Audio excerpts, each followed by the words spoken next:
এই কিতাবে আমি একটা একটা করে অনেকগুলো দলিল দিয়েছি, আমি আপনাদেরকে শোনাবার চেষ্টা করছি। আমরা এখানে সাহাবায়ে কেরাম সত্যের মাপকাঠি 40 দলিল মধ্য থেকে কোরআনে কারিমের 10টি আয়াত উপস্থাপন করার চেষ্টা করবো ইনশাআল্লাহ। এর আগে বলে রাখি, আমাদের এই কিতাবে তাহসিনুল হাদিসে হাদিস সংকলনের সঠিক ইতিহাসটা আছে এবং হাদিস অস্বীকারের বিভ্রান্তি নামক একটি নিবন্ধ আছে, যে নিবন্ধে আমরা যারা হাদিসকে অস্বীকার করে বর্তমান সময়ের হিজবুত তাওহীদ এবং হিজবুত তাওহীদের বন্ড সেলিম এবং তার ছেলা চামুন্ডা যারা আছে তাদেরকে দাঁত ভাঙ্গার জবাব দেওয়া হয়েছে। এখানে তাদের 6টি প্রতারণার জবাব দেওয়া হয়েছে এবং হাদিস মানতে হবে, হাদিস মানা ছাড়া কোনো উপায় নেই, এই মর্মে কোরআনে কারিম এবং হাদিস শরীফ দিয়ে আমাদের আকলি এবং নকলি যুক্তি দিয়ে আমরা এখানে প্রমাণ করেছি। এই কথাটা জানবার পর হিজবুত তাওহীদের ভণ্ড সেলিম এবং তার অনুসারীরা আমাদের পেজে এসে এমন শব্দ দিয়ে গালাগালি শুরু করে দিয়েছে যা মুখে আনাও কঠিন। আমরা মনে করছি ভণ্ড সেলিমের অনুসারী এরা দিন সম্পর্কে, ইসলাম সম্পর্কে জানে না, এরা অজ্ঞ, এরা মূর্খ। কিন্তু সাহাবায়ে কেরামকে সত্যের মাপকাঠি মানতে হবে, এই মর্মে এই কিতাবে 40 দলিল আছে। এই কথা জানার পর যে সকল ভাইয়েরা আমাদের পেজে এসে গালাগালি করছেন, আপনাদেরকে মূর্খ কেমনে বলি? আপনারা না কোরআন পড়েন, বাংলা কোরআন শরীফ পড়েন, বাংলা বুখারী শরীফ পড়েন, আপনারা না ইসলামী দল করেন, তাহলে আপনাদের মুখে দিয়ে গালি আসে কিভাবে? যদি আমাদের দেওয়া দলিল আপনার কাছে পছন্দ না হয়, ভুল মনে হয়, আপনি দলিল খণ্ডন করবেন। আমাদের দলিল যদি ভুল হয় তাহলে আমাদের দলিল ভুল ধরিয়ে দিবেন। পেজে তো কমেন্ট বক্স খোলা আছে। আপনি দলিল না দিয়ে গালাগালি শুরু করলেন। কোনো বিষয়ে কি দলিল না দিয়ে গালাগালি দিয়ে প্রমাণ করা যায়? পেশি শক্তি দিয়ে, ক্ষমতার বলে প্রমাণ করা যায়? অথচ আমরা গালাগালি করি না, আমরা আপ্রাণ চেষ্টা করি। যারা সাহাবায়ে কেরাম সত্যের মাপকাঠি মানতে চান না, তারা একটা ভুলের মধ্যে আছেন। হয়তো কেউ তাদের ব্রেইন ওয়াশ করেছে, তাদেরকে আই ওয়াশ করেছে, তারা বুঝতে পারছেন না। তারাও আমাদের ভাই। তারা যদি কোরআন এবং হাদিসের আলোচনা শোনার মাধ্যমে তাদের নিজের আকীদাকে সংশোধন করতে পারেন, তাহলে তারাও আমাদের সাথী হবেন জান্নাতে। আমরা এটা চাই, এজন্য আমাদের ভিতরে দরদ নিয়ে কথা বলি। আপনাদেরকে কোনো সময় আমরা গালি দিই না, বরং আপনাদের প্রতি আমাদের ব্যক্তিগতভাবে কোনো হিংসা বিদ্বেষ নাই। আপনাদেরকে আমরা তুচ্ছতাচ্ছিল্য করি না, কারণ আপনাদের মধ্যে অনেক ভাই আছেন যারা আমাদেরকে ভালোবাসেন, আমাদেরকে মহব্বত করেন। আমাদের অনেক ঘনিষ্ঠ মানুষ আছেন যারা কোনো কারণে, কোনো হেকমতের কারণে, কোনো স্বার্থের কারণে, দুনিয়াবি কোনো সুযোগ সুবিধার কারণে আপনাদের দল করেন। আমরা চাই তারা দল করলেও কমপক্ষে তারা কবরে, হাসরে, মেজানে ফুলসিরাতে যাতে আটকে না যান। এই জন্য আমরা বলে দিয়েছি, সাহাবায়ে কেরাম সত্যের মাপকাঠি নয়, এই কথাটা আপনার দল ডিজার্ভ করে, বিশ্বাস করে, লালন করে। তারা সংসদে এই আলোচনা আসার পরেও ক্লিয়ার করছেন না যে না, আমরা সাহাবায়ে কেরাম সত্যের মাপকাঠি মানি, এই কথা বলছেন না। তো আপনি বিপদে পড়ে গেলেন।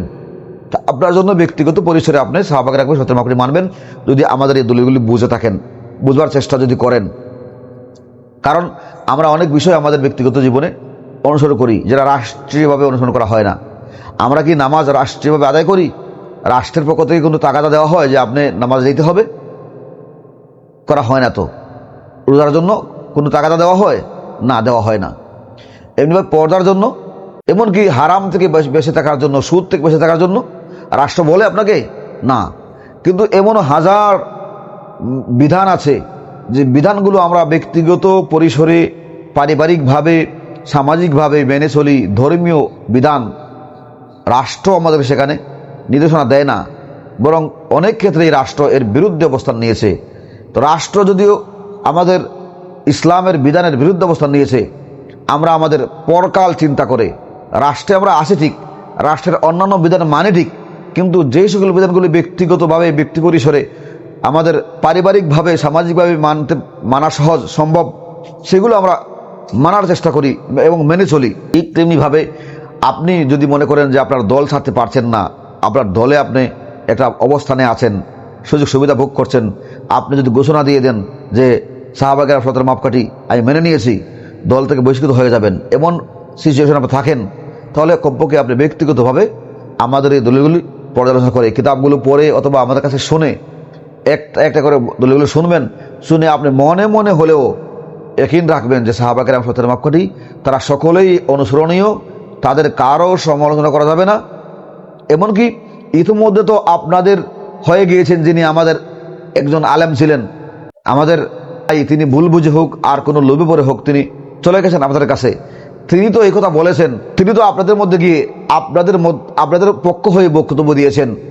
সাহাবায়ে কেরামকে সমালোচনা করা যাবে এই কথাটা মৌলানা আবুল আলা মওদুদিও বলেন নাই, বরং তার যে বক্তব্য দিয়ে এই কথা প্রমাণ করা হয় আসলে এই বক্তব্যটা অনুবাদ করা হয়েছে ভুল।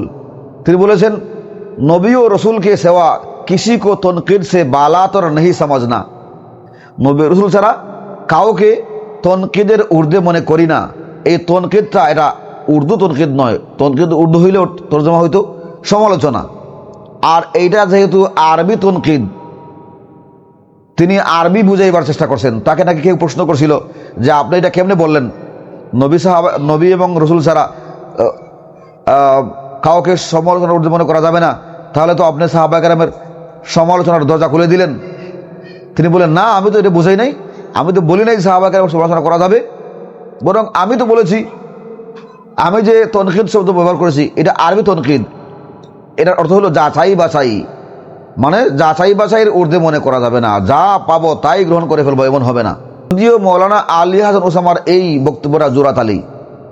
তনকিদ শব্দের অর্থ যদি সমালোচনার অর্থ নাও নেওয়া হয়, তনকিদ শব্দ যদি উর্দু না নিয়ে, সমালোচনার অর্থ না নিয়ে আরবি তনকিদ নেওয়া হয়, তখনও তো তার অর্থ দেখেন মিসবাহুল লুগাতে আরবি অর্থ বোঝার জন্য নির্ভরযোগ্য অভিধান গ্রন্থ হচ্ছে মিসবাহুল লুগাত। আমি দেখেছি সেখানে বলা হয়েছে তনকিদ শব্দের অর্থ হচ্ছে ভালো মন্দ যাচাই করা। তনকিদ সে বালাতর না সম্বন্ধে অর্থ হবে যে ভালো মন্দ যাচাই না করে গ্রহণ করা যাবে না। যদি এই তর্জমা তোলা যায়, ভালো মন্দ যাচাই করার তর্জমাও যদি তোলা যায়, তাহলেও তো বোঝা যাবে যে পরবর্তী কোনো একজন ব্যক্তি সাহাবায়ে কেরামকে ভালো মন্দ যাচাই করতে পারবেন। সাহাবায়ে কেরামকে ভালো মন্দ যাচাই করার আপনি কে?